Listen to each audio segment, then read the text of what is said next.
Pascal is a strictly typed programming language. What that means is that once you declare variables or procedures or arguments to be of a certain data type, the compiler will check, and if they're not of the expected data type, that will be considered an error. Now let's have a look at this project that you'll find in the code archive. This is the types project, and this illustrates how types are used. It's got a form with these three buttons on it. See what these do. Show variables of various types. So this is the code that executes when button 1 is clicked. It just assigns some values to some variables, a string, a chart, that's a single character, a double, which is a floating point number, and an integer, which is a full number.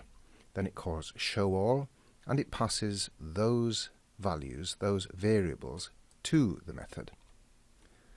And that's show all. Show all just formats the variables into a string and displays them in a caption on the form. The final argument here is not in fact a variable. Let's have a look what that is. That's actually a function. And what this does is it examines a global Boolean. By global I mean something that's declared outside the individual procedures, so is available to all the procedures in this code unit. So it accesses that value and tests if it is true. In fact, this is quite a longhand way of testing. I could just shorten this to that test, and that would evaluate exactly the same thing. If it's true, then it just returns a string saying true. If it's false, it returns a string saying false. Let's put back the longhand version for clarity. And that string is passed to showAll and is displayed in the formatted result str there, which is displayed in the caption. This is the middle button. The middle button just toggles the value of global Boolean. Here the not operator inverts the value. It's like a toggle. So if global Boolean is false, not global Boolean is true. If global Boolean is true, not global Boolean is false, and that value is then assigned back to global Boolean. So in effect, this just changes the value from true to false and false to true of the Boolean variable. And finally do some maths, button 3 click. This again just calls show all, but you'll see that this argument is not a simple variable, and nor is this one. This actually does some mathematics and calls the show all procedure as a result. Now this is something worth bearing in mind. In Pascal, remember I talked previously about var parameters. That's parameters that reference, are passed by reference. They reference the original variable. Well, if I change this, and I have to change this also, or let me illustrate this. I'll try to run this first so you can see the problem. So it's going to complain here that the header doesn't match the previous declaration. Because this is declared as a method of the form, as explained earlier, the declaration up here has to match it exactly. So if I've got a var variable there, that's a by reference variable, then the header has to match the implementation code down here. Let's try running it again.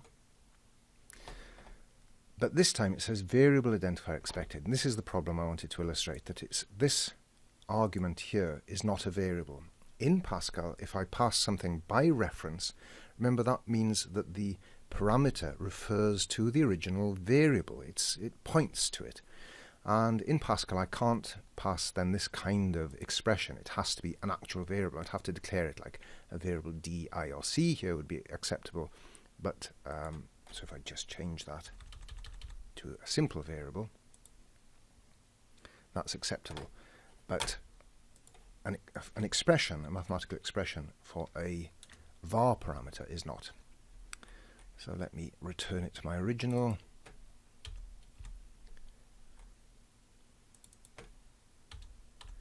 Okay, so that should now all work. Let's just run it. So this is all it does. It passes the button 1 passes a number of variables to the showAll method. The showAll method formats a string and displays them here in the caption.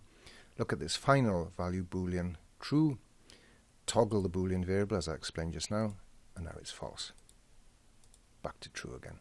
Do some maths. That's the button 3 click, which passed the mathematical expressions, and so that just displays the results in the label up here. Now I want to say a bit about type checking. If I pass the wrong data types, then the compiler will complain. Now look up here. Each argument is provided with its data type. The first argument is string, the second is char, that's a character, the third is double, which is a floating point, fourth is integer, and the fifth is another string. So currently the buttons, the button 1 click and button 1 3, the button methods call this with the correct arguments. So as you can see, string, a character, double, an integer, and the function which returns a string. If I change the order of these arguments, so if I put the character where the double is expected,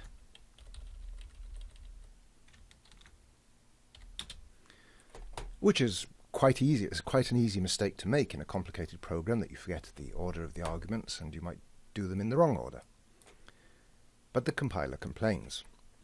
Now, that's a good safety net for the programmer, because if I try to run the program and I sent the wrong types of data to a procedure, say I could send a character and the double was expected, and then my procedure tries to use that character in a mathematical operation to perform some calculation, that's going to cause all sorts of trouble. So it's better for me to trap that error before it happens, that is when I try to compile the program, rather than when the program is running. So type checking is your friend. It might appear annoying that you're getting errors when you make simple mistakes, but believe me, that will save you an awful lot of problems later on. Let's have a think of what else we can do. Oh yes, the other thing I wanted to mention is this function that I wrote up here, bool str. So what this does is it examines the boolean variable which has a true or false value, and it just returns a descriptive string, something that I can display, saying true or false. It turns out that both Free Pascal and Delphi have their own bool to str function. Now let me show you how that works. This is using the built-in bool to str.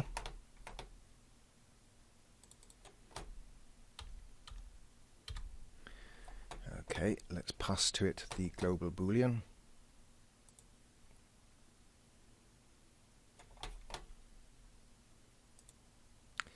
And this time it shows -1.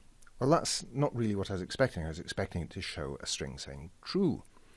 It turns out that -1 is the default string representation of a true value for the built-in bool to str function. To make it more descriptive, I can put in a second argument, which is a true value. And that just converts it to a more descriptive string. So now you can see it, and it shows true. And if I toggle the boolean variable, and now it shows false.